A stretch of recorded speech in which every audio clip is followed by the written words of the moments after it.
morning, everyone. I hope you are doing well today. I forgot to get ready with the Instagram feed. So I hope everyone is having an amazing morning. So you get to see me do a little bit of work while we're talking. So what's going on this Tuesday? It's a little humid here. It's humid. I like humidity. I know a lot of people don't like humidity, but I love it because I don't have to use lotion. Yay! All right, so let me go ahead and get this Instagram feed going, and I will be right over to see you. But hopefully you are doing well this morning. I'm going to go ahead and, share this out to a couple of folks. We get a couple of people joining us. Good morning, Miss Annette. Annette is in her car this morning. Are you on the way to yoga? Annette is probably on her way to yoga. So what else is going on with folks this morning? What else is going on? I'm going to go ahead and share this out. For those of you who are just tuning in, what we're going to talk about today, we're going to talk about how to overcome boring pitches for speaking gigs.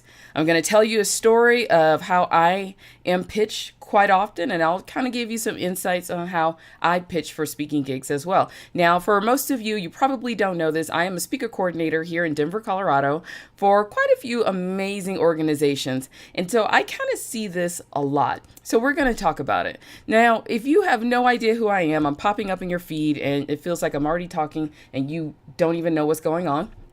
Good morning. Thank you for being here. I am Phylecia Jones, budgetologist, solopreneur, money management expert, and you are watching Ask the Budgetologist. I come to you live every morning, and I answer any questions you have about business, budgeting, and solo entrepreneurship. And on top of that, I give you tons of unsolicited financial advice. Yeah, because that's what I do. I talk to you about money. Now, I've been coming to you live since July 1st of 2017. I come to you live every morning around 7:30 a.m. Mountain Time. If you have no idea where Mountain Time is, that's okay. Most people in Mountain Time don't, so just Google it. So that's what I do. And today, every Tuesday, I talk about speaking gigs, all aspects of speaking gigs. And today we're going to talk about how to overcome boring pitches so that you can land gigs. Now, like I said, I am a speaker. I'm an international speaker, and I actually do a little bit of training, and I'm also a speaking researcher. So few people hire me to go out and find gigs for them. So, because I like to research things. My former life, I was a computer scientist for the Navy, and I have a master's degree in engineering, so I just know how to find things. That's what I do. And on top of that, I am a speaker coordinator for two amazing groups here in the Denver, Colorado area. So I know a lot when it comes to speaking and pitching. I do it myself quite often, and I see a lot of them come through my email box, and some of them are very special, very, very special in many ways. And we're going to talk about that because I don't want you to go to the special list of pitches, okay? I really don't want you to do that. All right. So here's the thing. Today, if you need me for anything, I do one-on-one sessions, 45 minutes. The price is $100 for 45 minutes. They are so much fun. I've done sessions with Annette, Heather. I've actually done a session with Mr. Mandela Joseph. We've done quite a few sessions before. So they're so much fun. Did a few sessions last week. Want to let you know that the price is about to go up in August because I'm about to give you some more ways that we can work together so we can get more speaking gigs on your calendar and we can feed your budget that way. So the price is going to go up in August. So if you want to get in now while the price is still low, you can book out till December. Seriously, you can book me out until December, but you can hold your spot right now. And if you have to reschedule, you can do that too. I'm just secretly telling you that. But if you want to go ahead and get in, go ahead and book that. Press that beautiful blue book now button over on Keep Up at facebook.com/Keep Up with Mrs. Jones, or you go to keepupwithmrsjones.com/jumpstart. Okay? Because after we talk today, you're probably going to want some help with landing more speaking gigs. Now, why do I talk about speaking gigs when this is a show about money? Well, there are two sides to the budget. You have to manage your budget and you have to feed it. And one of the things that I have noticed and one of the things that has worked for me over the last, I'm going to be 4 years in business, y'all. One of the things that has helped me to land clients, and to be honest, it's the only way I've landed clients, is through speaking. Getting out there speaking has helped me to feed the budget. So not only do we talk about managing the budget, we talk about feeding the budget, because if you're not feeding the budget, you're going into debt. You don't have a budget if no money is coming in. That's the little secret thing that I need to tell people more often. You have no budget if you have no money. There you go. Just boom. There you go. Take that. Just take that. So let me give a little shout out before we get started on how to overcome boring pitches for speaking. Hey, Annette. Annette is in her car and she is humid. Heather. Hey, Heather, this morning. Joseph just finished his morning walk. I just finished my morning walk as well. It's been amazing. So I'm going to give you a little behind the scenes on Saturday and tell you why I come a little bit late, because I'm outside doing push-ups and jumping jacks. That's why I'm late. I'm the weirdo at 7 a.m. in the morning in the street. So no, Annette is she's not going to yoga. She's in line for Starbucks for an Americano. My son is going to a field trip. All right. So I hope everybody is having a great morning. And Joseph, yes, I am a margarita enthusiast, and I might take part in a margarita today. Haven't decided yet. Hey, y'all, I've been going vegan for the last few days. It's kind of interesting. All right, let's go ahead and start talking about these pitches for speaking gigs. Now, I do quite a bit of pitching for speaking gigs. I am a speaker, so I have to go out and pitch, or either I have to do applications. I have to do a lot of things so that I can get out there and land speaking gigs. Now, on the other side of my life, I am a speaker coordinator, so I see what a lot of people do to get speaking gigs. And to be honest, being a speaker coordinator has been probably one of the most helpful on-the-job trainings that I've gotten in my speaking journey and my speaking career, because now I get to see the other side. I get to see why people ignore me. I get to see why people think my talks are weird. I get to see why a lot of people don't give me testimonials. I get to see why people give me testimonials. So it's been nice kind of playing both sides of the speaking game, being the speaker and excuse me for coughing, and being on the other side of the speaking game.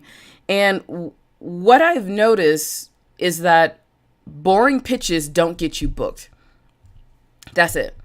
Boring pitches don't get you booked. And I see quite a few of them. And I've had quite a few boring pitches, and I've had to learn over the years how to create a strategy around how I pitch so that I can land the gig.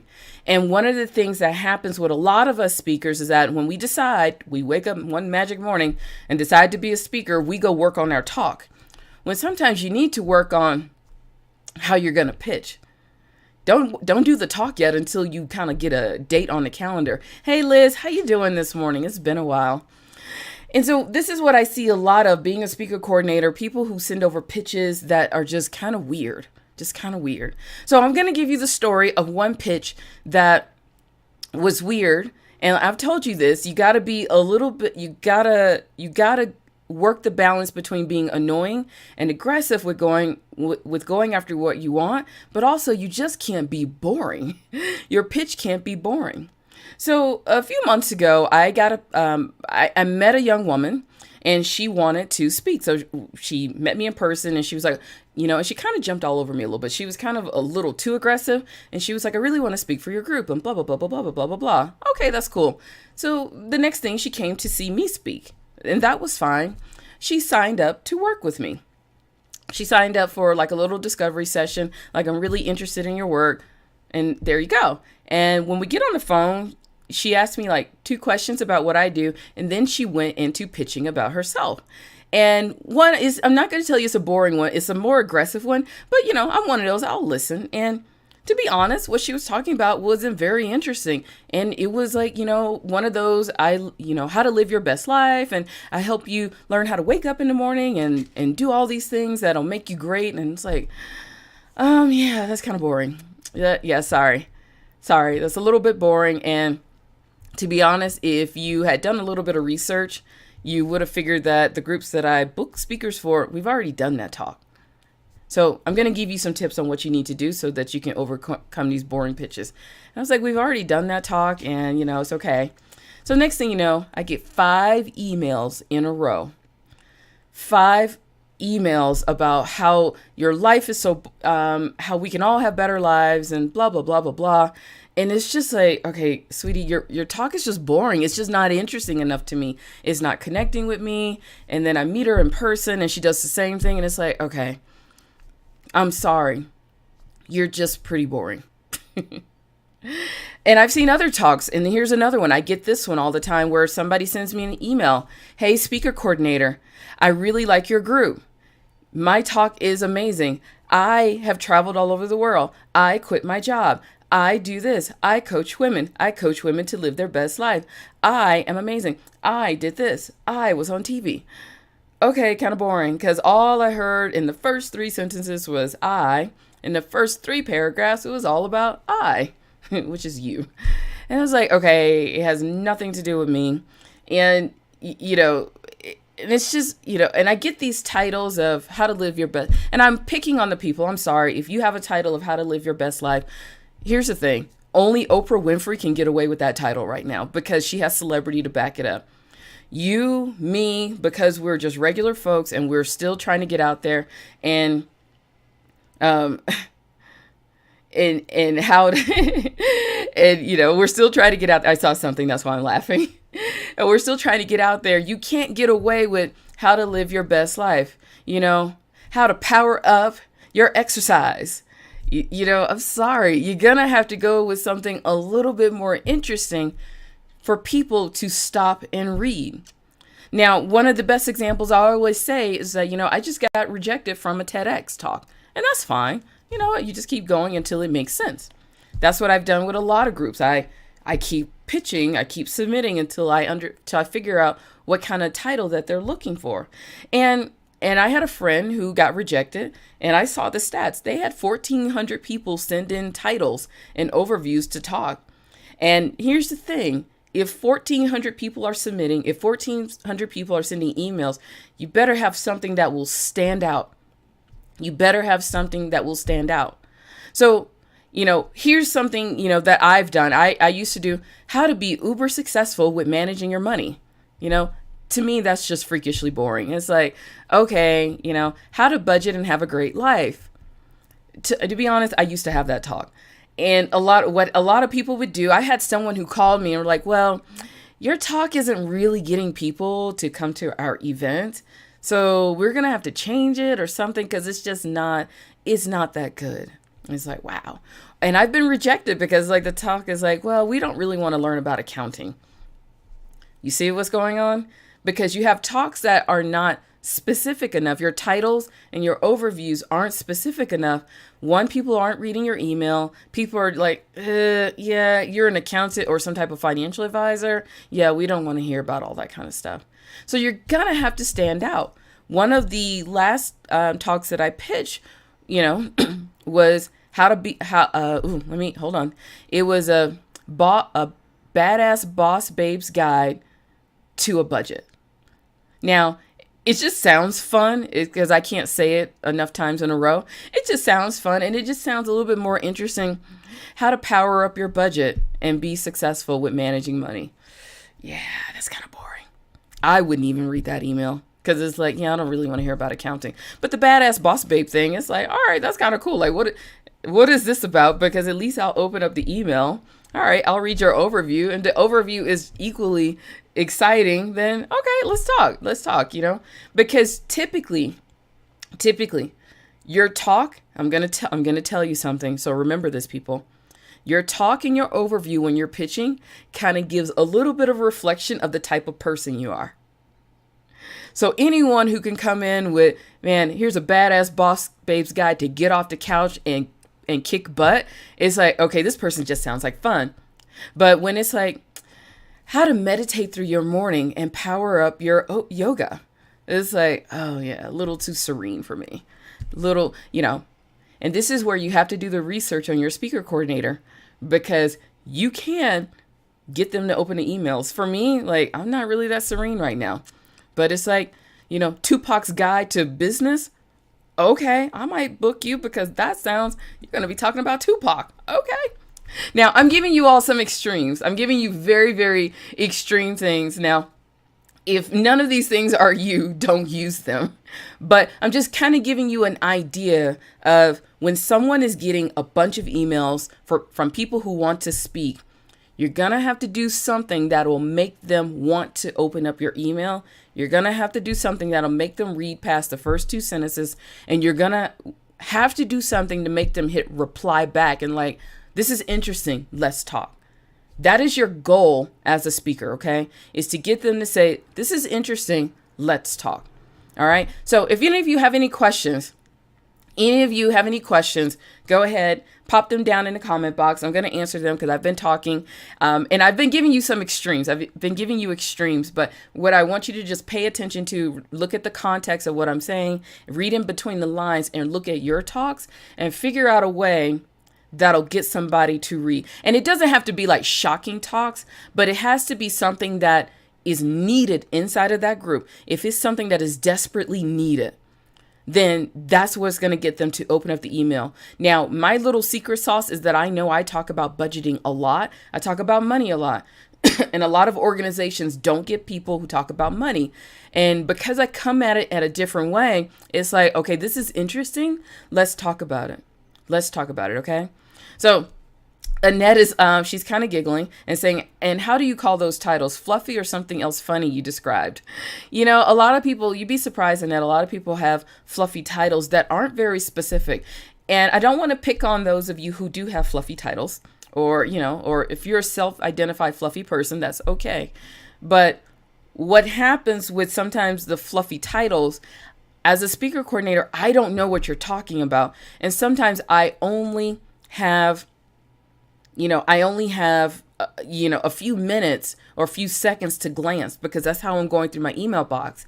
So when your title is very generic or it is something that's not very specific, then I'm not really sure how to just really read it. And I may not have a lot of time to just open up the email and really see what you have. So if you have something that's a little bit more specific, you know, instead of a title of how to manage your accounts, okay, it's like, okay, that doesn't sound very interesting because I see a lot of money people in my world who have titles like that, how to manage your accounts for business. It's like, okay, you know, like not very interesting, but how to manage your accounts so that you don't got an IRS jail next year. Okay, that's a little bit more specific because, yeah, I don't want to go to IRS jail. Like, you know, how to stop writing off and avoiding getting going to jail. You know, those types of things. It's a little bit more interesting than just a generic talk. So I want you to really take a look at your talk. Make it a little bit more specific as to what you will say. It doesn't have to be very long. It just needs to get to the point. And here's the trick that you'll have to figure out: how to get to the point in like 6 words. That's kind of how talks are. 6 to 8 words. How to get to the point and make me open up my email in 6 to 8 words. Okay.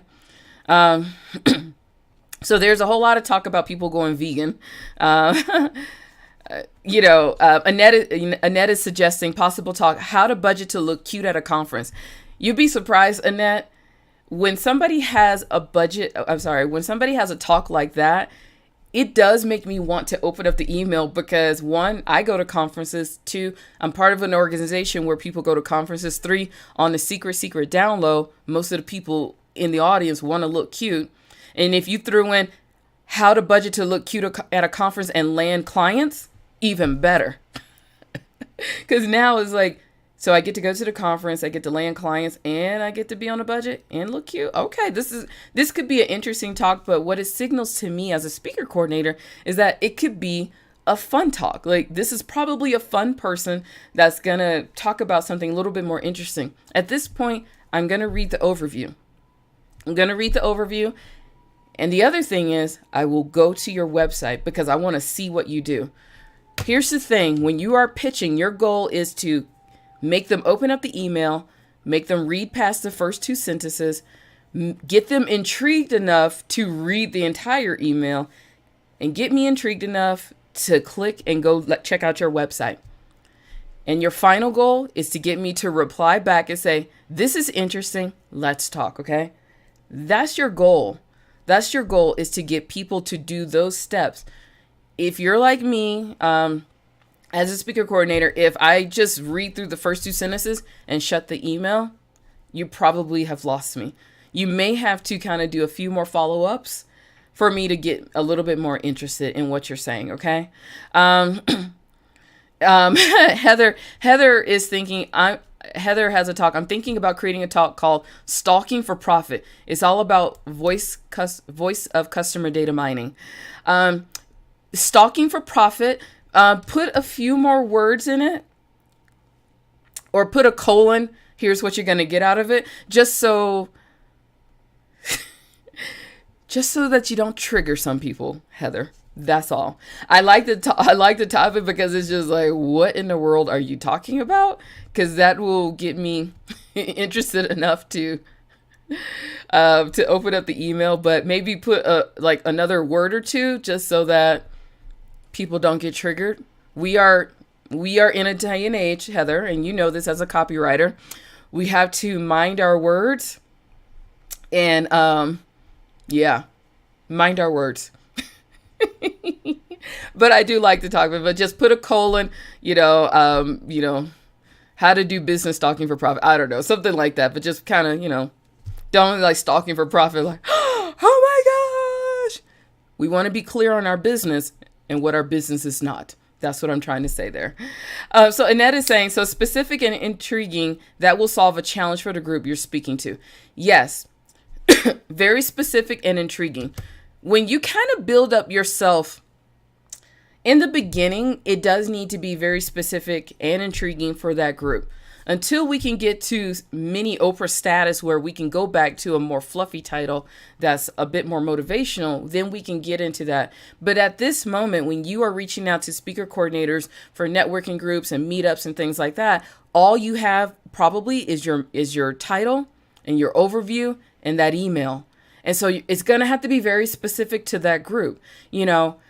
One of the things, like Annette, one of the things I've had to learn is I can't do my talk of how to be successful in managing your budget. I have to do how freelancers can be successful in managing their budget, how small business owners can be successful in managing their budget.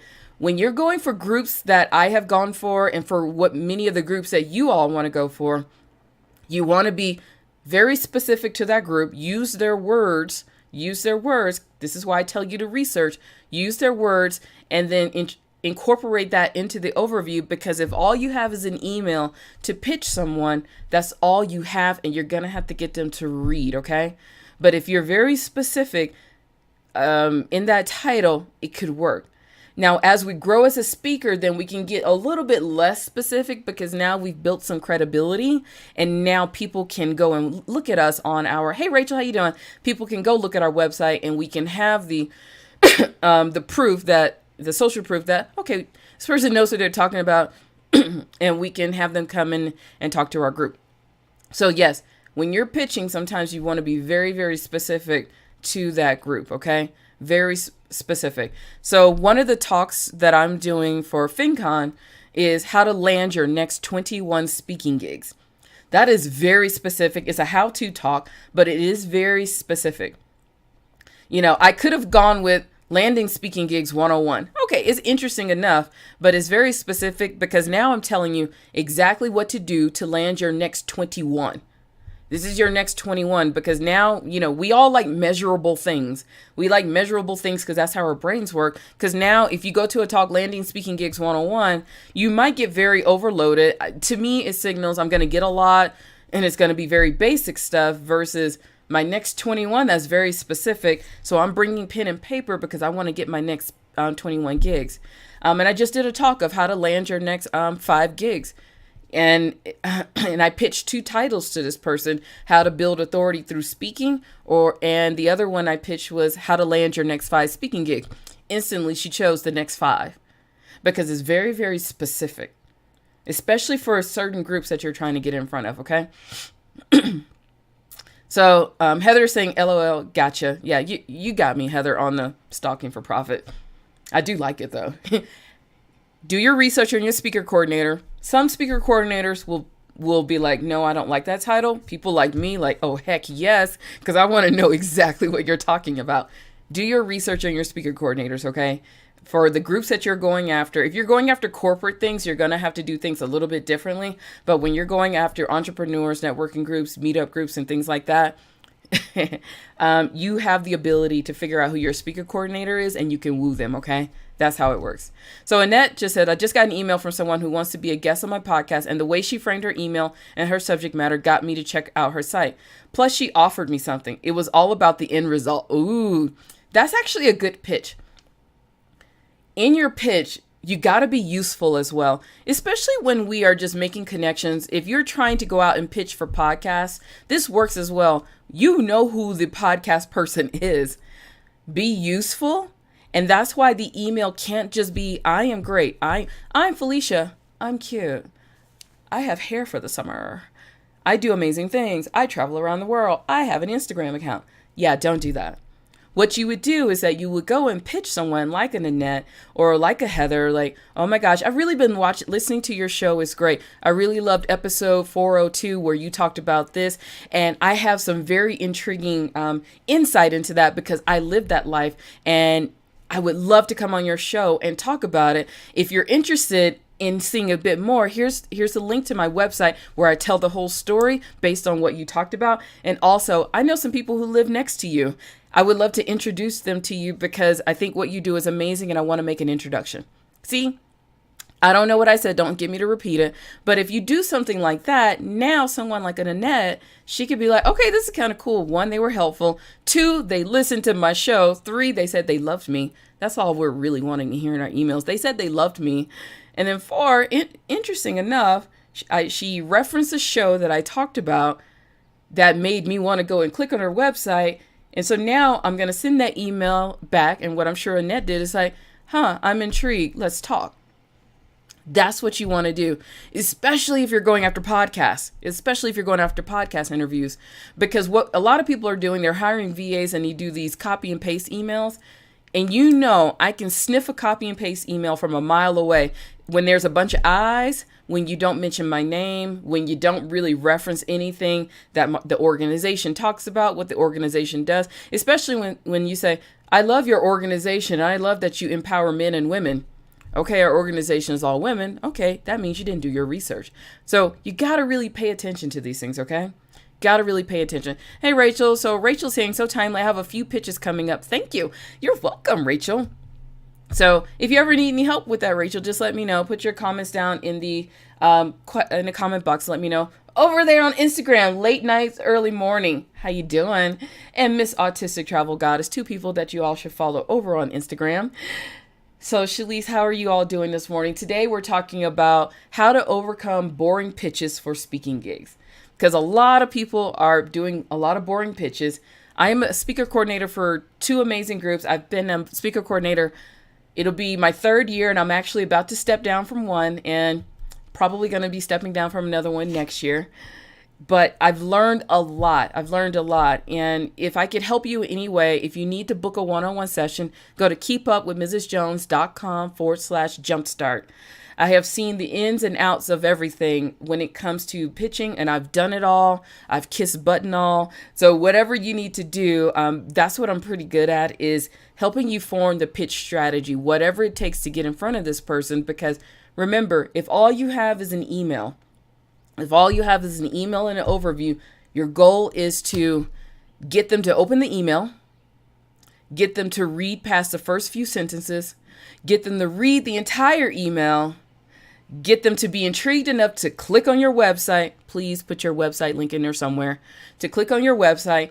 And 5, to get them to reply back and say, I'm interested. Let's talk. Those are the 5 things you need to do. And if all you have is your ability to write, pitch your title, and your overview, you're going to have to make it good enough to get me to do all of those things to get back to you. Now, it could be interesting enough that I just kind of open an email and keep going. That's why you got to have a follow-up strategy as well. You can't just stop after one, okay? Can't stop after one. So Annette is saying, I'm not a fan of that on Instagram. The comments of great content. I think you should follow me and subscribe to my YouTube channel and check out my page. You know, Annette, that's a whole different ball game. I'm learning that trick over on Instagram. That's a way to get people to follow you and things like that. Yeah, I don't really do that because it's like, you're great. Check me out. Yeah, I get pitches like that in email as well. I'm so amazing. You should check this out. Remember, the one thing about some of these pitches that you're doing, have a conversation with somebody. Everybody is human. Speaker coordinators, event coordinators, hosts, they're all human, okay? And what people really are wanting these days are a bit of a human connection. If you're copy and pasting like, hey, Annette, I want to be on your show. I think it's great. I see that you do interviews. And, if you come to me, I get a lot of pitches. And I'll be honest, just for this show, Ask the Budgetologist, I get a lot of people pitching to me like that. And it's just like, you've never really watched my show, have you? Because I don't do interviews. It's not that I don't do interviews, and it's not that I wouldn't do interviews. It's just not the format that I have chosen. And to be honest, I only interview very interesting people every now and then. Only people that I find interesting. And I've never gotten a pitch that was interesting enough that told me, oh, heck yes, I need you on my show. So it's not that some people don't interview. It's just you got to send a good enough pitch for somebody to consider interviewing you. I know it sounds like, what? I got to convince people to interview me? Yeah, it's just like a client. You got to convince people to interview you. You got to convince people to book you. Remember, speaker coordinators are now your clients. Your job is to convince them to book you. If all you are sending to me as a speaker coordinator, hey, I'm amazing, go check out my website, I'm probably not going to book you. And especially if you're going after money, I'm definitely not going to give you any money. Seriously, all of you have businesses. How many of you send out emails that say, I'm amazing, hire me, go to my website? Who does that? So you got to look at speaking as a product in your business as well, so that you can pitch properly. And if you're pitching in a sucky way, and you're not going to get booked. And if you do this with your clients, you're not going to get paid. So just remember that. All right. All right. If you got any questions, go ahead and put them in. I'm going to have to jump off soon. Got a lot of income producing activities that I need to do today. So put your questions in the comment box. If you have anything, let me know right now. Heather is saying this is the exact same process for contacting big name blogs you want to write for. Yes, Heather. What we talked about today is the same for everything. If you want to be a guest blogger on big blog posts, if you want to guest on somebody's podcast, heck, if you want to guest on somebody's live stream, if you want to be on their TV show, if you want to get on stage, you're gonna have to not be boring, and you're gonna have to intrigue people enough with your title, with your topic, so that they can send you an email back and say, hey, this is interesting, let's talk, okay? This is for everything that you're doing. Remember your pitching. Now, it's very interesting. If any of you are in the writing world, you should actually take a course on how to pitch. And I actually learned how to pitch for writing gigs. And just FYI, I have been selected as a contributor for a magazine here in Denver. So really excited about that. One of the things that I've learned in the writing and editing world is that you have to pitch in a very interesting way. You have to get to know the editor. You have to send them a topic that says, oh, you know what? I read your magazine. I did the research and I saw that you talked about this. I would like to counter and talk about this. Here are a couple of things that are interesting. Let me know what you think. That's how they kind of do it in the writing world. I mean, I'm giving you the summary version of what I learned, but it's quite interesting how they do it in the editing world. It's not, and it's the same thing, not all about I, because we all think our story is amazing. We all think I used to be overweight and I lost weight, so now I want to tell everybody about it. Here's the thing. I know in our own little worlds, our story is amazing and we assume that nobody else has heard it. But as a speaker coordinator, I've heard that pitch so many times that you're going to have to give me a different variation of the story, okay? You're going to have to give me a different variation because I hear the same story all the time. I hear a lot of people who went from A to B and changed their life. I hear a lot of people who got out of debt. You got to have to change the story and be very specific because if somebody is hearing this all the time, they get numb to it. So that's why I'm talking about boring pitches, because speaker coordinators are numb to certain topics. So that's why you're going to have to stand out just a little bit more and put in a little bit more effort, okay? A little bit more effort. Annette is saying they think they're all that in a bag of chips, so that you'd make an exception to have them on your show. Yeah, people are very interesting. So let me know, was this helpful? Was it helpful? Let me know. And if you think that this was helpful, please put it down in the comment box. Tell me that is helpful. Send me over a video. Tell me that it was helpful. I would love it. For those of you who've been watching, and if you love anything that I'm talking about, hey, Erskine Alexander, how you doing today? We're about to sign off in a bit. But if anything, I'm about to do quite a lot of videos on my webpage. If you've watched this show, I know a lot of you did testimonials. So thank you. If you ever want to be on video, if you want to be on the front page of my website, I would love for you to send me over a video testimonial of what you've gotten out of watching Ask the Budgetologist. So if you just have a little bit of time, send me over and just tell me what you think. So that's all I got. That's all I got today. All right, we're about to sign off because I got to go do some work. I'm about to talk to an employee. Yeah, I got an employee. All right, it's crazy. All right, tomorrow's show, we're going to talk about the 5 reasons you are not serious about making financial changes. Woo, we're about to get back into some money, and I'm about to call all of y'all out because some of you are just not serious about making some financial changes, and I'm going to give you the reasons why. I'm going to give you a lot of reasons why, from being comfortable to just being downright lazy. Ooh, did I just say that out loud? Yes, I did. All right. So for those of you who are on Instagram, Mr. Erskine Alexander, Miss Late Nights, Early Mornings, and Shalise, thank you so very much for tuning in. For those of you who watch a replay, I appreciate you. See you bright and early tomorrow morning. Happy budgeting. Bye. For those of you still here on the Facebookers. Can I call it that? No, that doesn't sound good. You know, I appreciate you for being here. If I was helpful, let me know. Mr. Joseph, Heather, Annette, Rachel, Liz, for those of you who will tune in and watch the replay. You know, I appreciate you every moment, every day, and for tuning in. For those of you, if you don't have time to watch everything, you can go to iTunes, Google Play. We just got approved for Google Play Music. iTunes, Google Play, Player FM. You can download the podcast and you can take me with you. Yes, I sound like Prince now. Have an amazing day. I'll see you bright and early tomorrow morning, and we're going to talk about the 5 reasons you're not serious about making financial changes. Take care. Happy budgeting. Bye.